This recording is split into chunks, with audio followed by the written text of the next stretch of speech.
members of the public, councillors and officers who are joining us today for our Academy and Highways Committee meeting. Councillors and officers are reminded of their commitment to the stability and respect pledge and to be mindful of this during tonight's meeting. Please be aware that the Council is video recording this meeting and this will be uploaded to our YouTube channel. I would just like to highlight some key points of the meeting format. Please can ask everyone to have their phones turned off or set to silent. The fire exits are clearly marked with the primary exit being through the main entrance. In the event of a fire, the lift should not be used, and the council team will help anyone who needs assistance exiting the building. The assembly point is on the forecourt of the former HSBC building next to the Tesco Express store. Please remain seated unless you're invited to speak or need to take a comfort break. The toilet facilities are out in the corridor opposite the main entrance door you entered through. Members of the public are invited to participate in the meeting and we'll go on to the timings and everything further on. I would ask the participants looking to leave the meeting wait until the end of an agenda item to limit distractions for other participants. To all present, please remember to show respect to others in the meeting and avoid interrupting where possible to enable others to follow the meeting. If any councillor feels concerned about any aspect of the meeting or discussion, please clearly state a point of order and will then gesture for you to elaborate. If anyone present is felt to be behaving unacceptably, they can be ejected from the meeting by resolution. Thank you for listening, and on behalf of the council, I'd like to thank everyone for attending this council meeting tonight. So, agenda item 1, apologies for absence. Yeah, we've got apologies from Councillor Craven and Councillor Apologies substitute, Councillor Lord accept apologies, and apologies from Councillor Buchanan, and we've got Councillor Lee as substitute. Thank you. Agenda item 2, disclosure of interest. To deal with any disclosure by members of any disclosable pecuniary interest and interest other than pecuniary interest, as defined under the Seaford Town Council Code of Conduct and Localism Act 2011 in relation to matters on the agenda. I would like to... Sorry.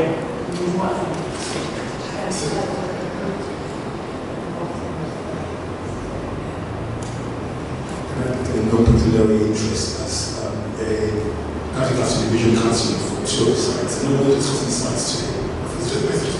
Just to your question.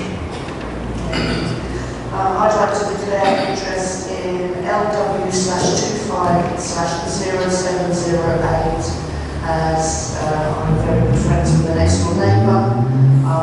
Although I will facilitate the discussion between councillors, I will not take part in the discussion and I will not vote on the item either.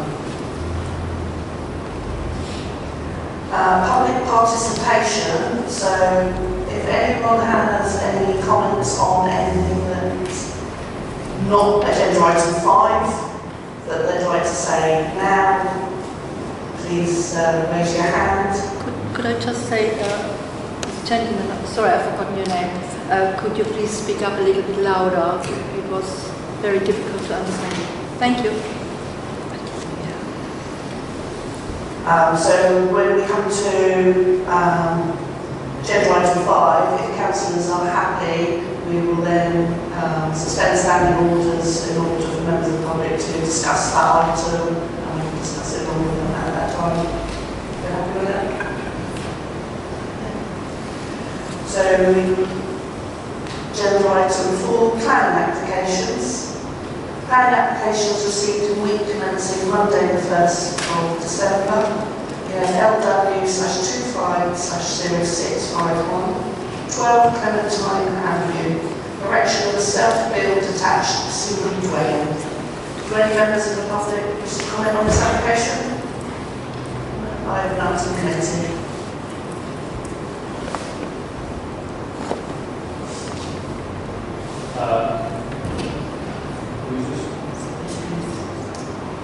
Thank Thank you, Chair.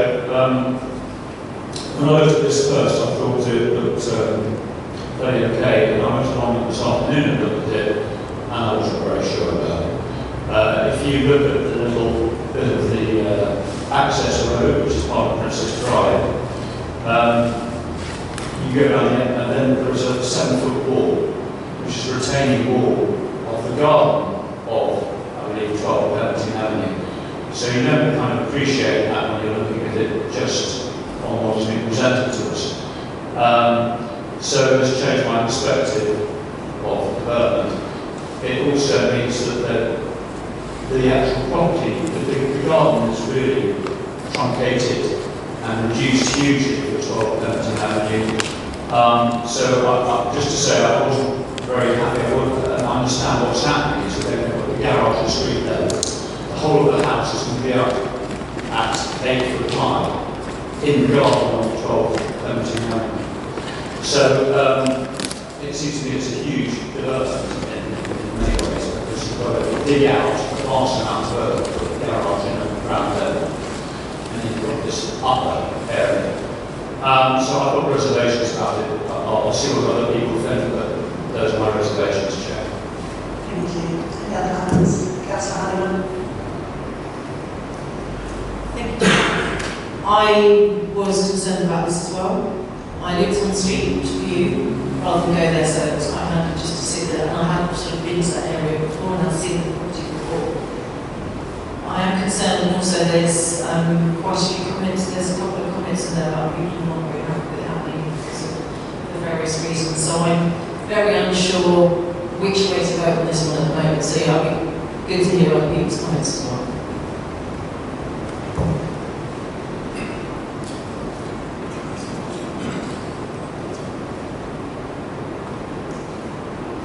Can you actually share the views of Councillor Mick when something I'm not sure if I think it's almost I do think the road access is an issue, and for that reason I'm not sure either.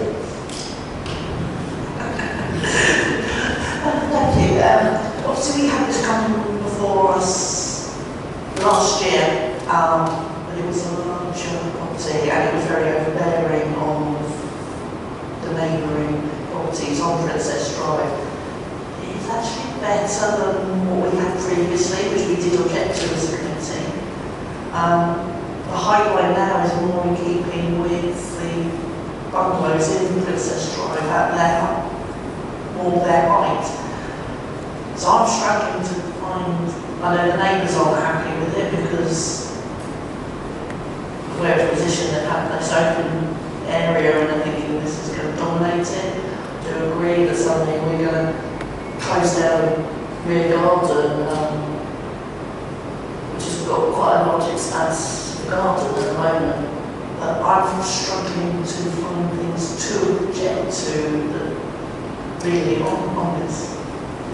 Can I ask a question? Is there a risk of overdevelopment because of the size? I'm used to something, I'm not asking you a question.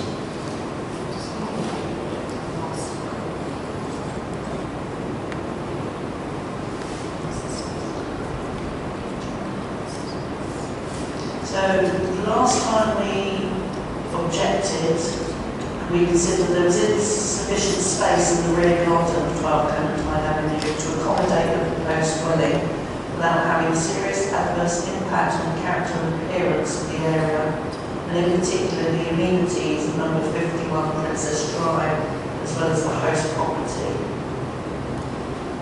And that was because it was a house on top, so it was very overbearing. It's slightly smaller than what it was previously, but it is the development really wants it to go that way. That's me. Thank you, Chair. I was just going to say that in that immediate area, it severely increases the density of housing, which is out of character with the rest of that area. So you could say that in that immediate vicinity, it's overdevelopment for the style and layout of that particular area. That's what I would say. Is that a proposal? refusal? Yes. No, second that. So, does anyone want to add to that, or get out with or objections?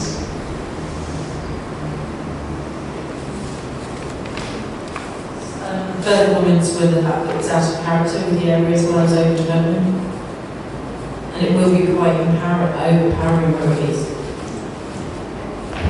You haven't had a second? Yes. Okay. So we have a proposal and a second to object to this on grounds of overdevelopment, out of character, anything else?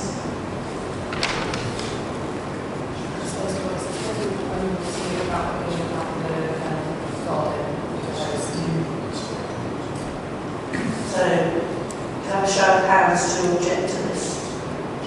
Thank you, that's unanimous. To move on to LW/25/0708, 77 Sutton Road, Section 73A, retrospective application for additional vehicle access, alterations to front boundary wall and addition of entrance pedestrian gates. Councillor Hunt. Thank you, Chair. Yeah, I never like retrospective planning applications because I always think they should get on beforehand. But having looked at the property again, it does make sense because it's such a big wide driveway to have so they literally can just turn around and go through. So I'm happy with this proposal. Any other comments? Is that proposal to support the application? Is that right? Second that? Councillor Antonelli, and a show of hands to support the application. That's unanimous. We move, there were no applications received in week commencing Monday the 8th of December. Planning applications received in week commencing Monday the 15th of December. LW/25/0719, 28 Royal Greenway. Replacement of existing rear sun lounge with a single-storey rear extension.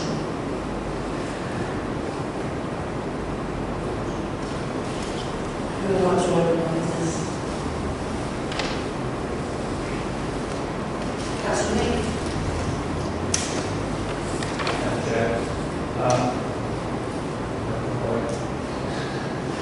Thank you, Chair. I didn't have too much of a problem with this, replacement of the sun lounge. It's increasing the volume of the roof, but I noticed in the back garden area, I didn't feel it was going to compromise other people's living, and it didn't seem to me to be out of place. So I would be happy to support it as well. Thank you. Any other comments on this? Is that right to second? Councillor Hanlon. There's no more comments. We'll have a show of hands to support this application. Thank you. That's unanimous. There were no planning applications received in week commencing Monday the 22nd of December or Monday the 29th of December. Planning applications received in week commencing Monday the 5th of January. LW/25/0614 High Street. Change of use of ground floor from former cafe to residential use to create a single dwelling by incorporating the existing upper masonette.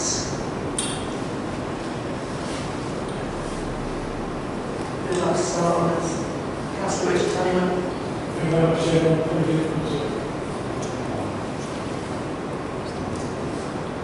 Apologies, it's a little bit late. Things got, I went to the wrong going down to the church, so that's my excuse.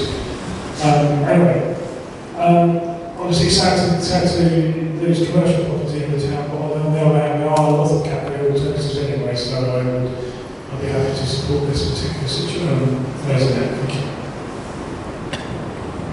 Any other comments on this? Councillor Honeyman. Thank you, Chair. I also were discussing earlier on about that this is in a conservation area. I have to be minded that near what is next door to this cafe, there are residential properties there. This is Lisa's putting an application in for change of use. We do have a lot of cafes in Seaford. So if we are able to, I think it would be good to do this into residential properties. We are short residential properties in the centre of town. That's just an initial thoughts. I think Chair, I too will support that as well. Whilst I think it's a shame to want to use the commercial premises, but I think it's more there is a overriding demand for residential properties, and I know the property very well has been in the same district with a restaurant, a cafe, and unfortunately right now things are very difficult commercially for many cafes. So yeah, I think I will support this as well. Thank you. I do just want to bring people back to our neighbourhood plan, which does have bits in it regarding the town centre, obviously being a conservation area, which the conservation area does stipulate that we will not lose retail units for housing, and the plan speaks about the joint core strategy, core policy for the economic development and regeneration, core policy 5, the visitor economy, core policy 6, the retail and town centres, near Seaford being a primary focus for retail activity. It said that these policies should be given full weight when considering future development in Seaford, as this will support the town maintaining its commercial, retail and leisure services. That's what our focus was on for the neighbourhood plan, that they offer commercial, retail and leisure services rather than residential. Well, I do understand we do need housing, but if we start allowing this, which goes against our conservation policies, what we're going to come to if we keep doing this and have no town centre. So I'm actually not going to support this application, but it's obviously open to the full committee. Can I just come back to you? I think and I totally understand, and I take on board your point. Well, I think for me it's what is the overriding need for the town? I think the overriding need for the town is for probably more for family size properties as well. Something in the town centre, close to the amenities, close to the train station, and something within walking distance of the schools and GP surgery. So from that point of view, I'm minded to support this because I think it's an ideal location for a family residential property, and I think and so that's why I will support this, and I'm proposing that motion to support this as well. Just to say as well, I think we should, obviously understand your concerns, I think we should do this by a case-by-case basis and look at each individual and actual location of the property. Whereas if it was in the middle of Broad Street, then yes, I would agree we didn't do it. Because of where it is, where there already is a few residential properties, at the moment I'm happy to support it turning into residential property. So we do have a lot of cafes and restaurants already, and shopkeepers are finding it struggling to be shopkeepers basically, to actually survive the business, and maybe in this occasion where it is, to turn it into a family home.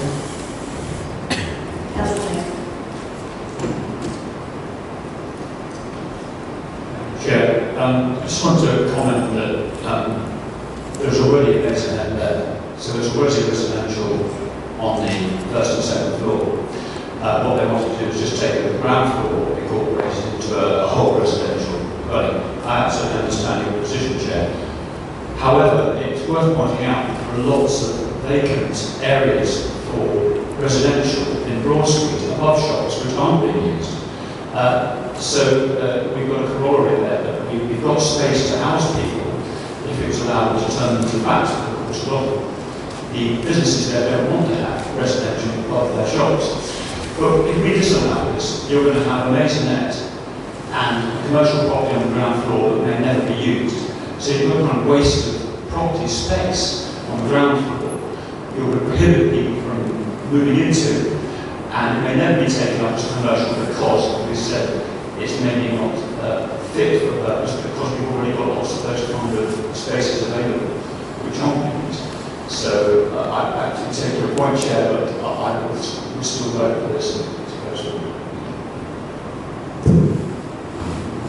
So we have a proposal to support this application. Does that find a seconder? Councillor Hanlon. And all those in favour of supporting it?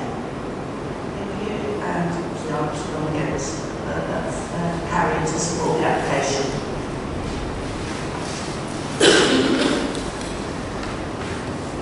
There were no tree works applications received, so we now move on to the agenda item 5. Which is Lewis Local Plan, Spatial Strategy Policies. For this, I would like to propose we suspend standing orders in order to let members of the public discuss this with us as well.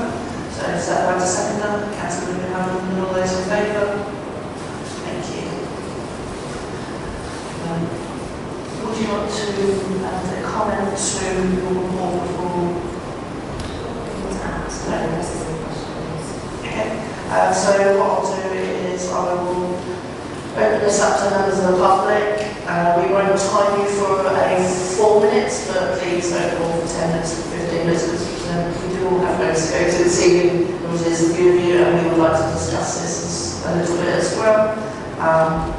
What I will say is there's no decisions being made on this evening. This is to hear your comments, expand on it, ready to go to our full report, which we will be sending to the District Council and the local plan, which will be an upcoming meeting when we will discuss our responses, which you will be back into more there as well. So if you'd like to raise your hands and I'll ask you. Do you want me to pass that? We'd like to start.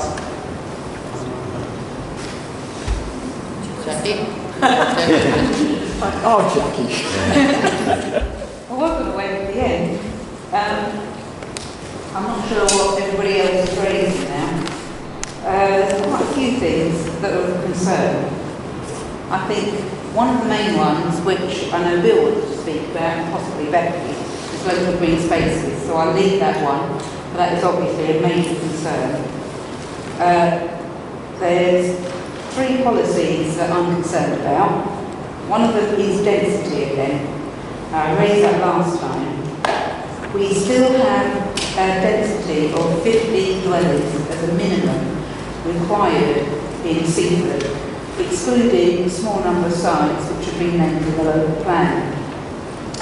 My big concern is that density is so high it's likely to be blocks of flats, not houses. And a local planning application meeting for Lewis on the 1st of October, the planning officer said it's very difficult to get affordable housing in these blocks of flats because the developers can't make their 20% profit. So we could end up with Seaford full of blocks of flats with no affordable housing, and that's the exact housing we need in our town. Another quote that's in one of these supporting documents is the amount of housing for the district needs to be focused on New Haven, Seaford and East Haven. Now they say that Seaford cannot expand out, so this is likely to mean our town centre will be, not our town centre, the town boundary will be redeveloped. So that to me is saying you're going to have houses knocked down and high density built in places of these houses. So again, we're losing our town, we're losing its character, but none of that is going to be benefiting the youngsters of the town. So the town will eventually die. Really concerned about light pollution. Now, the whole of Seaford, in these supporting documents, the whole of Seaford is in the setting of the national park. That's really important because if you're in the setting of the national park, you have to look at the protected landscape duty. So you have to have regard to the national park. Now Lewis aren't doing that for Seaford. So with regard to light pollution, they want to exclude Seaford from the policy that protects us from light pollution. This is going to impact the National Park, which is an international designation for dark skies. Light pollution, I won't go into too much, I'll send it to Isabel. Light pollution, sky glow, spreads for many, many miles. It affects marine wildlife, it affects normal wildlife, and there's increasing studies now that it's affecting human health. It's causing diabetes, dementia. There's quite a lot of illnesses now that are being put down to light pollution. So I take issue that our town will be excluded from these policies when other parts of the Lewis district will be protected. But I've got quite a lot of studies. I've actually gone around Seaford. I've measured the sky glow for all corners of Seaford, and I will give that to Isabel. And then economy and tourism. Another concern, other people may want to speak more about this, but the figures are based on 2018-2019, which is pre-COVID. One of the reports says there's very little concern about tourism. Well, they obviously haven't come to Seaford, because we've got a major problem for tourism, and we're also not harnessing tourism, so we're not benefiting. I was speaking to a member of the Chamber of Commerce. They believe tourism has quadrupled since 2018-2019. So as a town, we need to do a report back to Lewis to demonstrate what the tourism economy is for our town and how we need that reflected in the local plan. I'm hoping the Chamber of Commerce will offer some help with that, because I don't have the skill set and you probably don't have the time. So that was that one. The neighbourhood plan, I know there's a little bit of differences of opinion here, but the neighbourhood plan, we do need to start looking at that. One of the things we need to add into our neighbourhood plan is non-designated historical assets. The NPPF is out of consultation at the moment. They will give protection to non-designated historical assets if we have logged them and put them in our neighbourhood plan. Now, although you might think that's a bit wishy-washy, but there was a planning application in Peacehaven where they had a very special well. They tried to get it protected, and the planning officer said, nothing you can do about it, you haven't protected it in your neighbourhood plan. So, planning consider it. So we have to look at anything. There's a lot of history in our town. We need to protect it. Looking at South Camp, English Heritage has said that is a very special area. There's only 4 camps left in the country, and they mention South Camp. We do nothing as a town to protect that, recognise it, and yet English Heritage talk about it. So we need to start thinking and looking at things like that, whether we can get help from Seaford Museum, I don't know. That's something I'll throw back at you. Infrastructure. There's one document really important that we need to look at as a town, and that's the sustainability appraisal. The planning inspector will look at this sustainability appraisal when he looks at all the comments that are submitted for the consultation. At the moment, the sustainability appraisal is wrong. There's errors in it which will put Seaford at a disadvantage. At the moment, it doesn't mention New Haven East wastewater treatment works.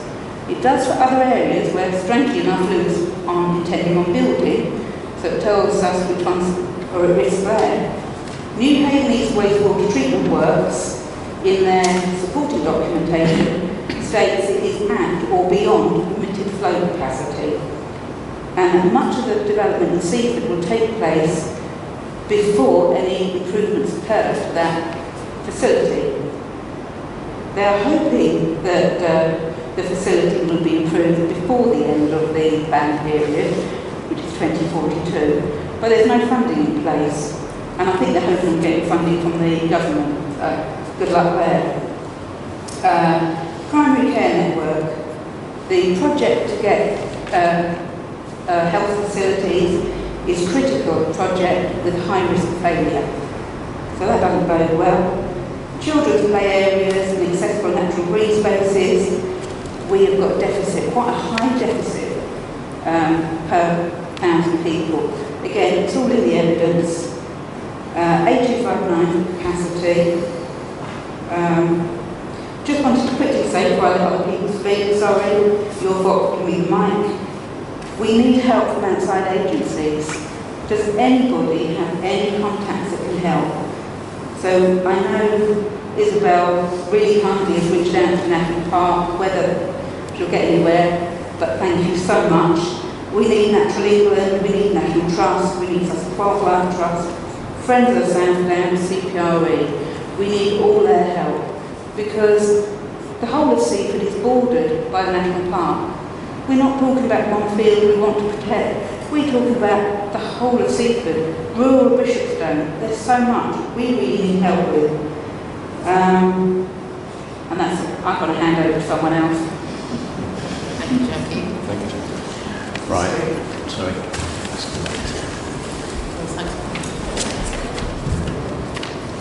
Hello, see you again.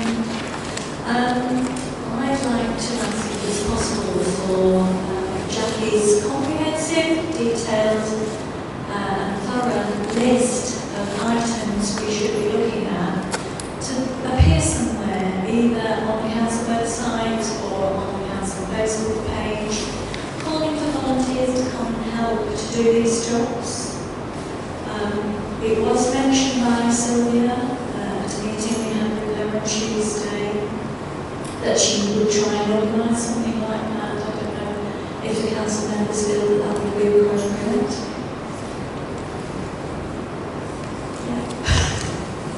Also, a bit of discussion. I think that would be a really good way to sort of reach out to the community so that we could fill this church next time. I'd like to pick up on Jackie's point about the light pollution, because the policy does seem very strange, but the whole of Bruce District is protected, but not the district centre, so that's basically the coastal strip. So it's just reading the policy and living in the coastal strip, you feel like, so they don't care about the coastal having light pollution. Everywhere else is going to be protected, but we're not, and it's just a case the developers choosing the right kind of light fitting that has copper but doesn't allow light to go upwards, it only reflects it downwards, and that's all there is that they have to do to prevent it. And for some reason we're excluded from that privilege. I don't understand it. The second one is the infrastructure. I think that if South East Water cannot want to produce a water treatment plant that can deal with the existing flow, it does seem nonsensical to even consider that we could have increased development in Seaford and New Haven. They've just built that huge development in New Haven Harbour, and presumably, you know, that's adding to the problem. So I think we should be making a big deal about the fact that already our sewage isn't being treated properly. There's something else, but I can't remember what it is. I'll give something over to something else. You want to go next?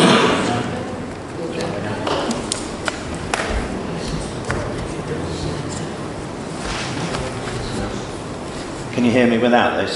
Is that okay? Please use it. Yeah. Please use it. So, yeah, brilliant. I'd like to make a comment on local green spaces in actual fact. I think we have to put local green spaces into context. As Jackie's already said, the policies mean that we're going to concentrate a lot of development on the coastal strip, and in particular Seaford and New Haven as district centres. Now, the sustainability appraisal that was published this December is sort of, if you like, an end-of-term report really as to how we're getting on with the local plan, actually states that there are very few sites in Seaford that will provide reasonable development potential, and we know what those sites are. I think there's 4 or 5 of them. But clearly that's not going to help when the local plan is going to run all the way through to 2042. So if we haven't got those development sites in Seaford, how are we going to make up the numbers? Well, it seems to me, as Jackie's already said, that numbers could be made up by demolishing properties, perhaps with large gardens, building within the gardens. They're likely going to be blocks of flats. But that's going to be quite expensive for developers. And so what's the alternative? Well, I'm afraid I think the alternative is going to be building on local green spaces. And that's going to be the problem. We're asked, obviously, to nominate local green spaces within the next 6 weeks. I think we've got a very long list of local green spaces to have a look at and assess. We're then told that this list is then going to be looked at, and the evidence that we provide is going to be looked at by local planners, okay, and they're then going to decide which of those local green spaces should be designated and which won't. Well, what concerns me particularly is that the criteria that Lewes District have chosen for local green spaces departs from the national guidance. And I'd like to ask why that is. Why, for example, national guidance suggests that we can put allotments in a designated local green space, but Lewes District Council planners have decided that they shouldn't be included. What that means, it seems to me, is that allotments will be very vulnerable now to development. That must be the last thing we actually want. The other thing that Lewes District Council's planners have decided is that small sites must be excluded from consideration. Now, according to them, a small site is anything less than 0.2 of a hectare. We think that might be quite a small space, but that is actually half an acre, which is quite substantial. So the question again is, why is that excluded? Perhaps we could ask the question from Lewes as to why that is. And the last thing I'd like to say is that there seems to be confusion to me as to how these sites are going to be assessed, what evidence is going to be submitted, and in actual fact, who is going to assess them, and whether in fact we'll have any feedback if, for example, we put forward a site for designation and Lewes planners decide that that doesn't meet the criteria. It seems to me that we don't have much of a chance of going back to them to ask why that has happened. And I think that, from my point of view, it seems to me that Lewes District Council planners have to find these sites for development to meet targets that's imposed by central government. And it seems they're almost a sort of poacher and gamekeeper combined.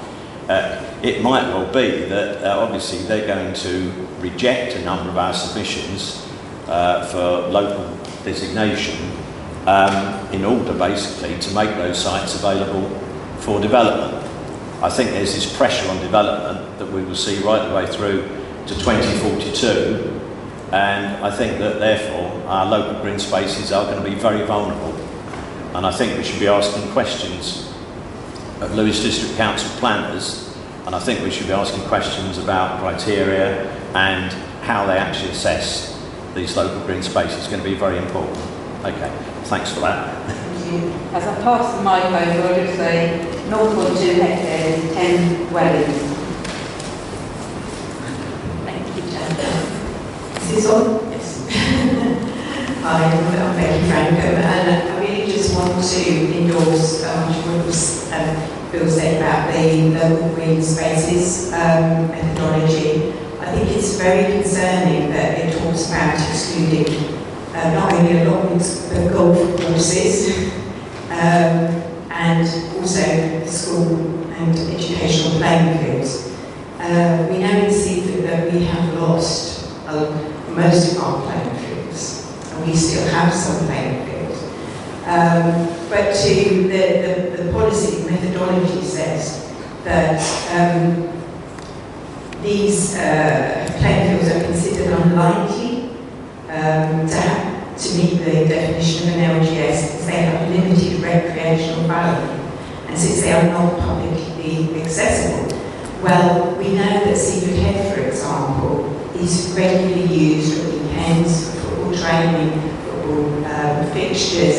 If that was lost, or if we was part of it, we'd really be in desperate measures. Already we don't have enough playing fields to meet the needs that we have. And as Jackie said, we have a severe deficit.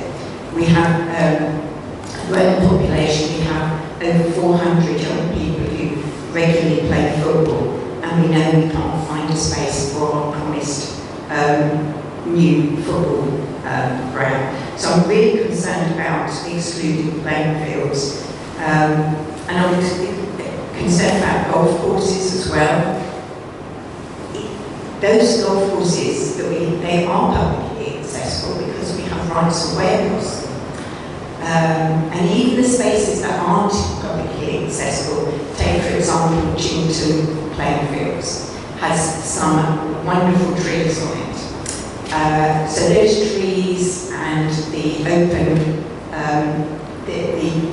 the open space and the habitat it provides adds to not only the environmental benefits but the character of the area in which it is placed. So regardless of whether or not the place is publicly accessible, and the methodology says it doesn't have to be publicly accessible to be designated, these places have value. So I have already queried with officers why there's this exclusion. My other concern is that the methodology is actually out of consultation, but that's not made clear, and on the submission form for comments, the only spaces are to comment on the sites and not on the methodology, and I think that is it's a problem because it makes it look as if there's not an option to comment on this methodology, and yet if you look at the process in section 5, it says that this methodology is out of consultation. So I don't feel that the process is transparent.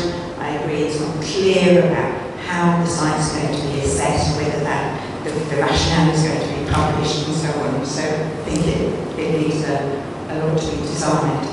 Thank you. Thank you. Thank you. It's interesting sitting here listening to your very good discussion about the previous applications. And I think we're all here because we care about Seaford and we really want to protect it. And I think that that's really important.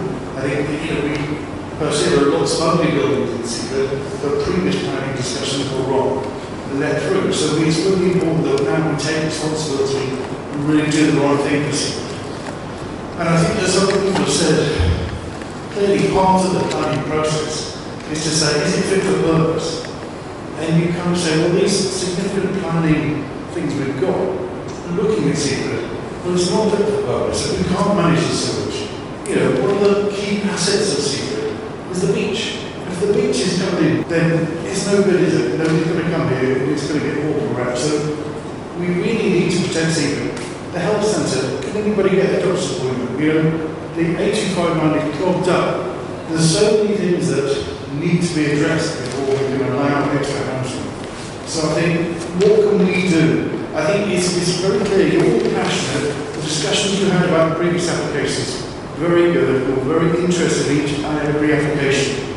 So and I believe that you'll do the right thing, but I think it's not us, it's Lewis and other people making the decisions. So what can we do? How can we help you and help ourselves to protect Seaford?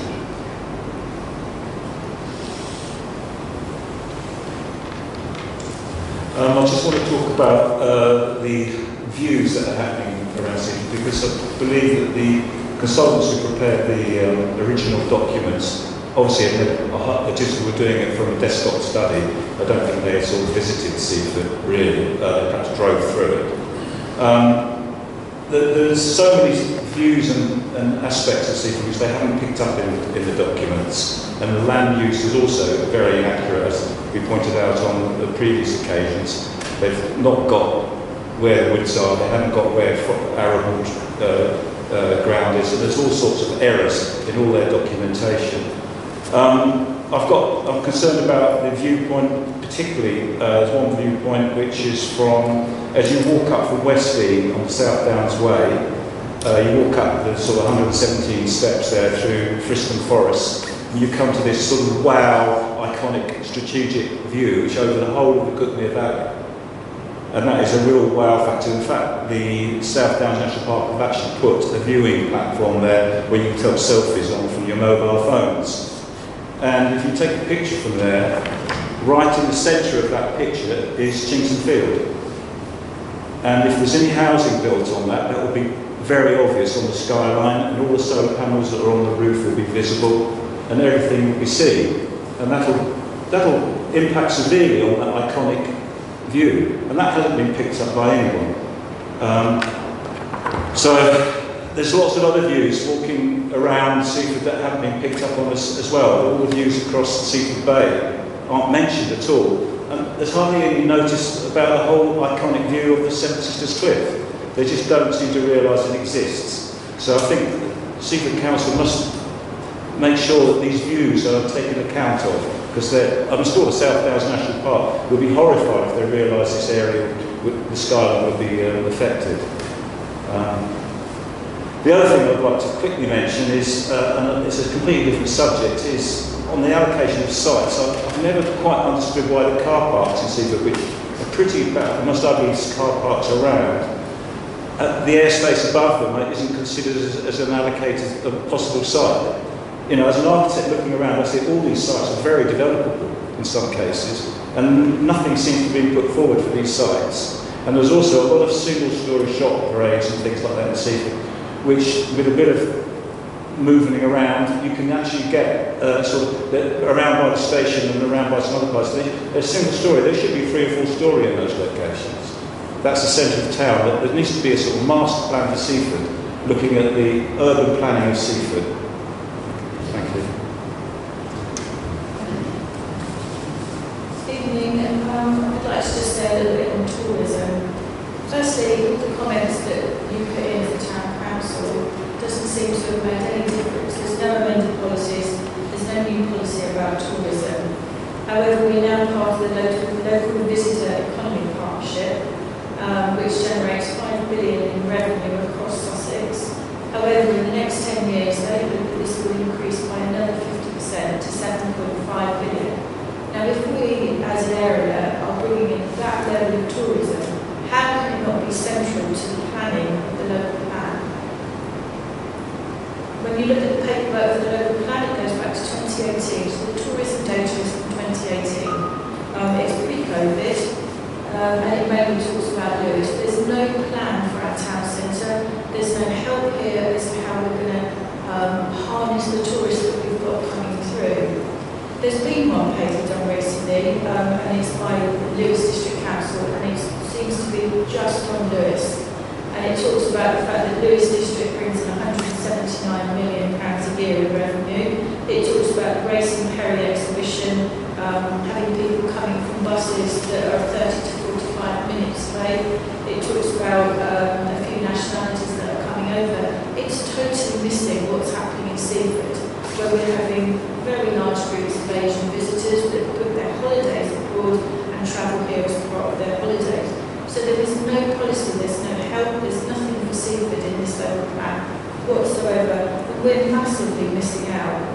And yet the viewpoint that is the view and the main photograph of all of the papers always starts with that view of the Seven Sisters. So every time you look at the local visitor economy partnership, that's the picture that you're going to see. But we've got nothing that's really going to help the town whatsoever. One other paper that I've read, which was the transport modelling paper, comes up with 4 different models. It looks like they're going to veer towards model 4. That's actually going to make Seaford probably a bit more complicated for driving around. It could be over 100% on the A259.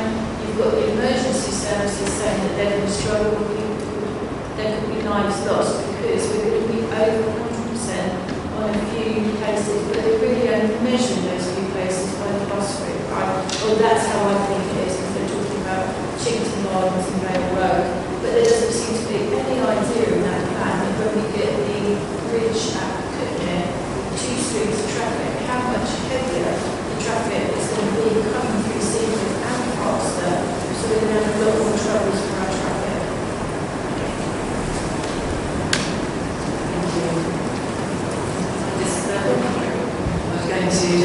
Mel on tourism as well and say that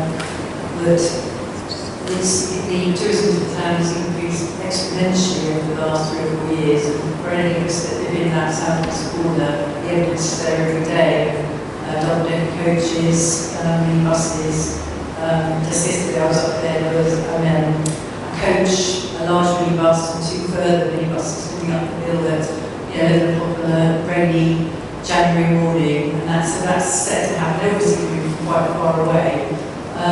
On a corner that's now earmarked for development. It just seems extraordinary, really. We all know what that implication will mean as far as traffic and building traffic. It's just going to be impossible. You can't turn around at that end of the road anyway. So just bordering on the farm and on Shooting Lane, which is a conservation area, that little corner is specific site we'll discuss that. Sorry, yeah, it's just an example. The other thing I want to bring up is about Airbnbs, whether we, as part of tourism, I believe there's more Airbnbs starting up in the town, and how we monitor that, and how many are there going to be, and does that mean that residential dwellings are going to decrease because we're renting out properties to tourists? So as fast as we're building lots of flats, we're renting out existing bungalows and flats in the seafront to tourists. So I think there's a real need to monitor that. Otherwise it becomes a nonsense the faster we're building homes for people to come and live in the town. We're renting houses out to people to come and have a holiday. I think that probably is really quite ongoing.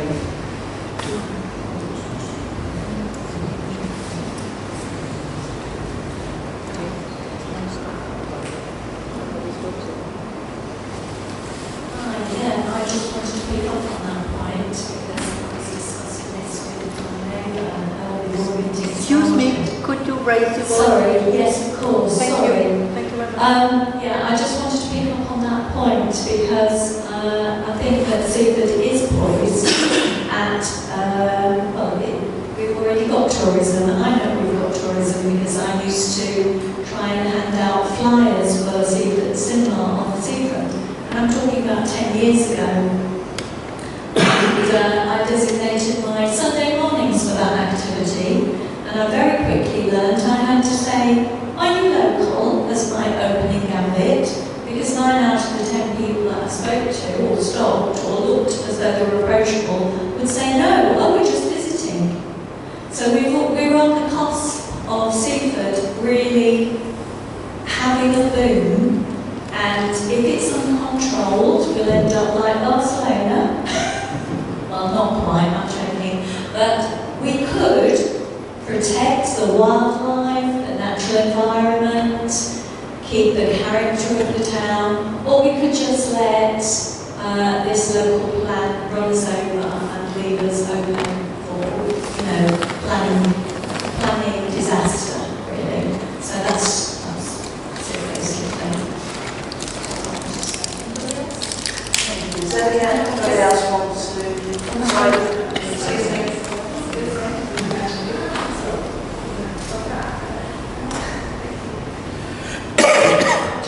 I'd like to second you really with what you said about Airbnbs, because the house next to us has become an Airbnb. We live in a residential area, and it does affect people in Seaford. It's popping up as they do. It's quite hard from my point of view to live next to an Airbnb. It's quite strange. I don't know who's in the house next door on a regular frontage. So yeah, I agree with you. We've got a problem with the Airbnbs, and also I don't know if it's an appropriate meeting to mention sort of the speed of traffic on the seafront. That's where I live, on the seafront, and it just seems that people are driving faster, or something's going to happen on that seafront. I can see it happening because we need to slow down traffic on the seafront coastal road there and around by Morrison's. The amount of times personally I've nearly been run over going on a small crossing road where the Dane road area is to Morrison's across. and the speed of some of the traffic just whizzing round. Now we have this electric cars going here so well. I just think we need to bring the speed down and the speed. So with regards to cars and traffic, we will have coming forward traffic regulations, which East Sussex are bringing, which we will discuss. So that's when we can come back and discuss that then. Thank you very much. I remember this meeting. Thank you. So just two more sentences. That's it. Just two. So you don't find word.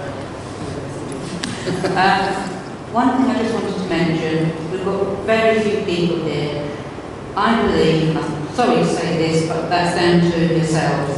It's very poor information you put on the pages what the local plan means. So you'd be fantastic in booking space, booking meetings. Great to have individual site meetings, but you don't talk to anybody in town. They don't know what a local plan is. They don't know what the implications are for Seaford. Luke's who put that out. We needed you to put that out so people understood. I've tried speaking to people and I've asked them, none of them are foggiest what it means, what the implications for Seaford. So that was one thing. The other thing, we all want to work with you. We're not working against you, I promise. This project is so big, the town council can't do it, or the officers don't have the time. So you tell us how we can help you. Because it's our town, the community needs to come together. That's it. I'll shut up now. Sorry, just one. Does the council own a digital map or plan? That's a question we received.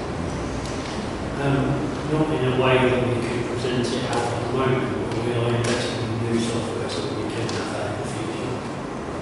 Well, the future being next week? Not next week. It's something which looks. So you can do it instantly off the internet. You have to pay for it, but it's fairly instant. Yeah. I mean, depending on how easy we want it to be. Well, it's just a digital plan, where you work out areas for things. Well, is there anyone else want to comment? Councillor Richard Cunningham. Anyone else you to grab the microphone there? Oh, sorry.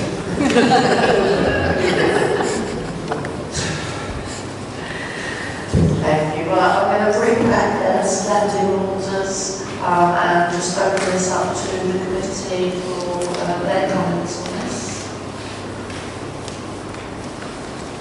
That's Nick. Thank you, Chair.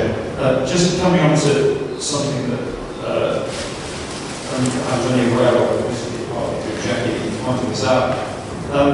There's some kind of anomalies in what is called open space, in the open space strategy, and then you've got local green space.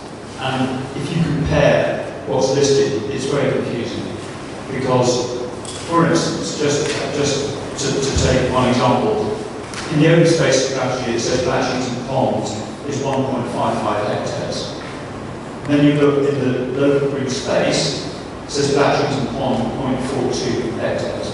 So where's that other hectare?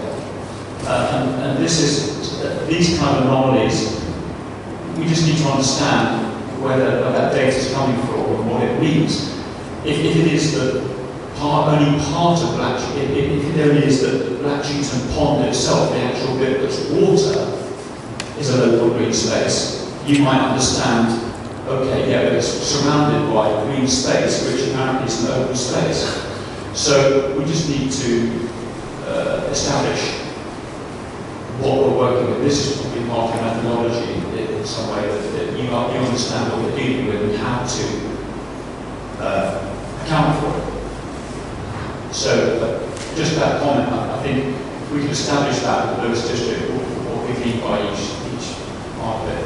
Then we could have consistency in what we're dealing with. Thank you. Councillor Levy, Thank you, Chair. Thank you very much to everyone who's done loads of research, so thank you very much. I wanted to bring up a few points. I was a bit concerned, and I also admit I haven't obviously kept up to date with this, about the fact that the tourism hasn't been brought up in the local plan, the up-to-date. I was under the impression that they've been meeting with some, some of the other councillors, and I just realised we've done standing. I'll just sign into it back this way. So that's something I'd like to pick up with later after the meeting.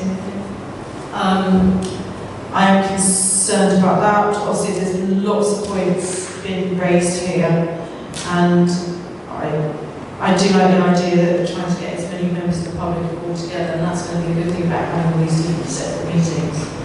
The point was raised about, do we need to publicise this more? I mean, it's been on the town council websites, I saw it yesterday.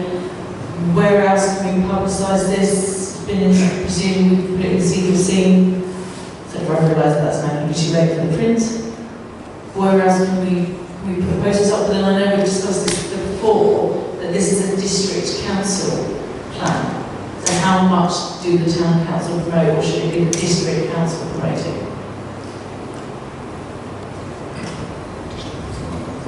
Thank you, Chair. When I read the proposed plan, my initial reaction was the special strategy to treat Seaford like an urban extension of the writing, rather than a unique coastal town at the edge of the national park. And this, as the gentleman said, this is a very beautiful town. And I just feel that Lewis District Council is trying to pave paradise and turn it into a concrete town.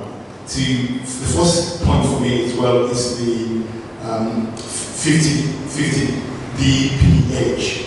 And I think to apply 50 dph to a town like Seaford is wrong. So I think we should actually reject that and say, look, we are actually against having 50 dph in our town. Because, and I think it's been mentioned, where do you build? You can. And I see Seaford as what I call I've lived in Seaford for 30 years. And I'm passionate about the town, so sorry if I'm speaking too fast. And I see what I call a beautiful cul-de-sac town.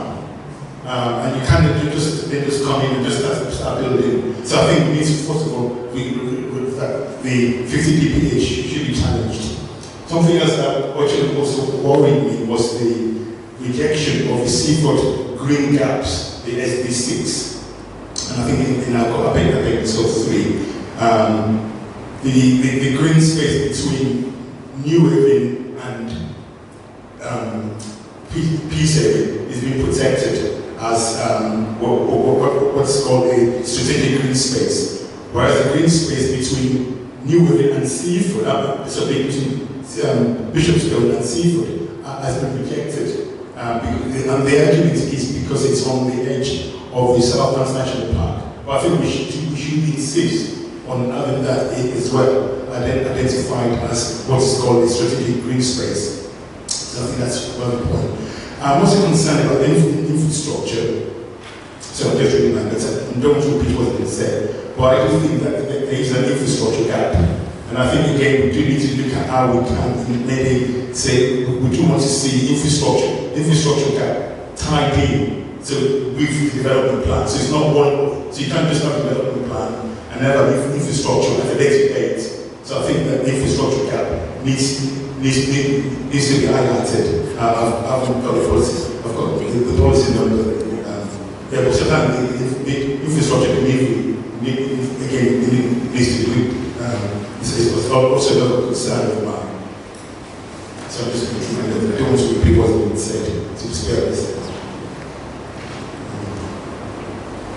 Without trying to go to the details of the sites, I do think that Seaford is a gateway to the Seaford National Park, and we've got the Heritage Coast. So I think we do need to look at how we can have that protected within this spatial policy as well. So I just want to tap in and come back.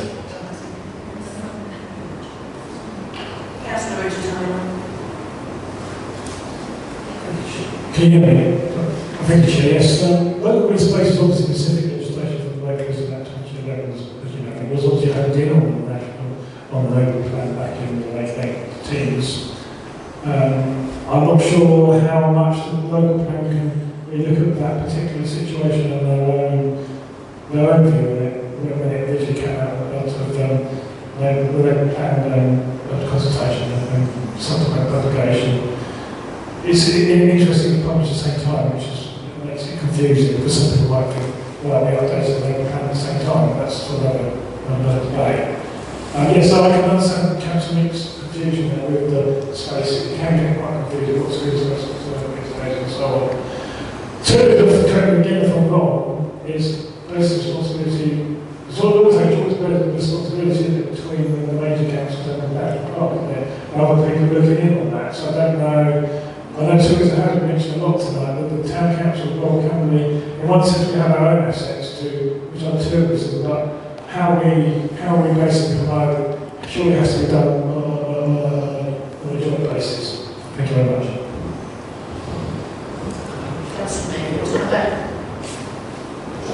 Thank you, Chair. I just wanted to say that something to Councillor Janiji, which I absolutely understand you were talking about infrastructure. As far as I understand it, from what I've been told by officers at the District Council, they're having to work within the NPPF. The NPPF stipulates that infrastructure will follow. And that's, I'm afraid, what the central government have kind of dictated, as far as I understand it. So we can't use that to say we haven't got the infrastructure. They say once you get the housing, the infrastructure will come afterwards, which I really sounds crazy, but that's what I did to believe. I don't know if that's true. So if I may come back on that, I mean, I think my point was that we should have both running together, so that it should be nothing. It's one as a suggestion. I think the problem we've had over the years is that people are not standing up for Seaford. And I think we need to actually, and if you do not ask, you do not get. So we do say, this is what we want for our town. We're not going to get someone telling us, oh, yes, I think that's quite important. And that's my point, that please say, this is what we want for Seaford. Yeah. That's what I think. I do agree with Councillor Meadlow. It is central government, obviously with the National Planning Policy Framework, that does stipulate that infrastructure will follow. I was in a meeting this afternoon that also discussed with the water companies. So when it comes to planning, both water, so that's the sewerage and the water, but we know the infrastructure is not there with the amount of leaks we have, that we've had in other parts of East Sussex where they have had no water for a few days. The sewage issues, obviously as people like seeing, but when it comes to planning, central government has told water companies they are not allowed to refuse and object to a planning application. They need to sort out the issue and actually find solutions for this. So they're not allowed to refuse, and we know that it is an issue and it will get worse and worse and worse. But they're not allowed to say no, which means we will have a bigger problem in the future as well. And that's fine. I won't agree with you, Chair, but just one final point as well, talking about sustainable transport, SDS1 and SDS2. And I think we should, my argument will be that the strategy should also should look at the reality. The 8259, which is a bottleneck as it is. And so we do need to say, okay, look, if the strategy continues to direct growth to Seaford without a solution to the cost of road bottleneck, we will have a problem in the park. Whether it gets rejected, I would say we say, look, the vision-led approach should be, let's look at our infrastructure, look at our road network as well. And so I do think I would like to try to include that in the comments, if that's okay with you. It's absolutely right to add these. We're just saying what actually nationally is being thinking. Lawrence O'Connor earlier on today was saying about with the infrastructure and housing, actually what this local plan is trying to do is say you can only build sort of these large developments if they rely on public transport and cycle routes and not be car reliant.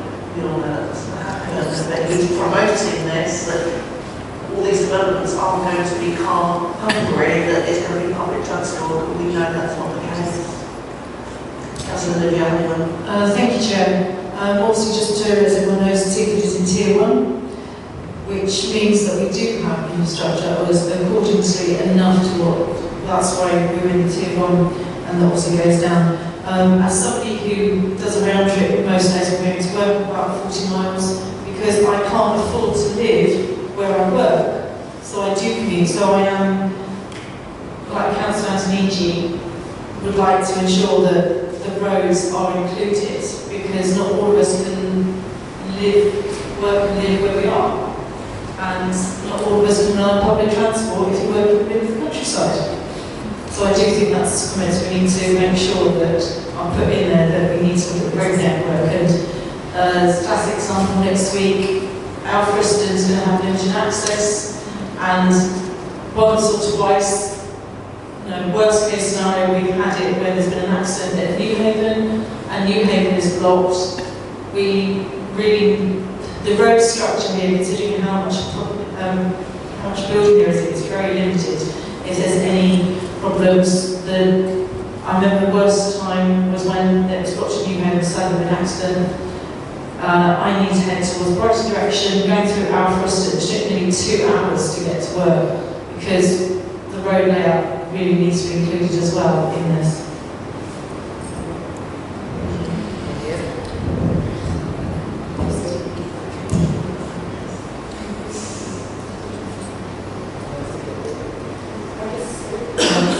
I just wanted to come back on the publicity side, just to say that I think the points from the members of the public were to do with what publicity it is, not necessarily where it is, which we know is an issue itself, but it's about the actual content of it. And so I just wanted to say that at a recent steering group where with the people that put this plan together and run the consultation along with other clerks from other parish and town councils in Lewis District, we did request a 1-page breakdown in plain English of what the local plan is and what this consultation means, and they said they were going to do that for us. We obviously haven't got that at the moment, but I will be chasing it, and also I will be asking the question on the 30th of January at the session at the Downs Leisure Centre, because I think they need to have it with them then. Just wanted to come back on that. Failing that, I would be more than happy, if the committee is happy to, I would be more than happy to just start putting things like that together and getting them out, but obviously I would run that by the committee. So just do we have any other comments from its members? So I know it's about being there scribbling away all the comments and everything from all members of the public. Thank you for your time this evening, and over the past few weeks for emailing information through. It's very appreciated. Thank you to the councillors for your comments. As well, we'll also get this all typed up together, ready for our report for 12th of February meeting when we discuss it in the morning. Thank you both the officers for the time as well. Councillor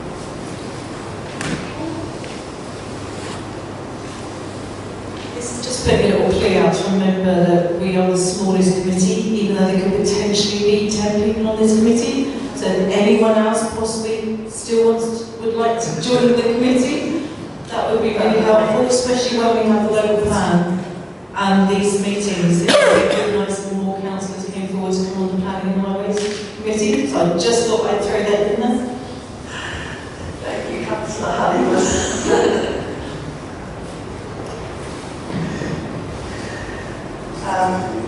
So if everyone's happy that Isabella will chase LDC with regards to comms for local plan, and if she has no joy, make one up.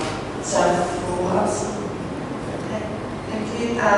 So the recommendations is to note the views shared by Seaford residents, and that these will help inform the town council's response to the consultation being considered and agreed at the Planning and Highways Committee meeting on the 12th of February 2026. Do I have a proposer? Councillor Lilly, Councillor Antonini, second. All those in favour? Thank you. Move on to agenda item 6, the update report. notify the committee of decisions taken by the planning authority on planning applications previously considered by this committee and for information updates on highway entities.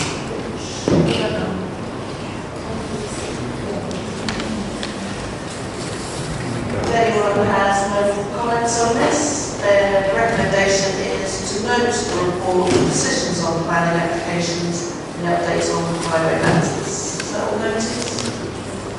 Thank you. And I now close this meeting at 2017. Thank you very much.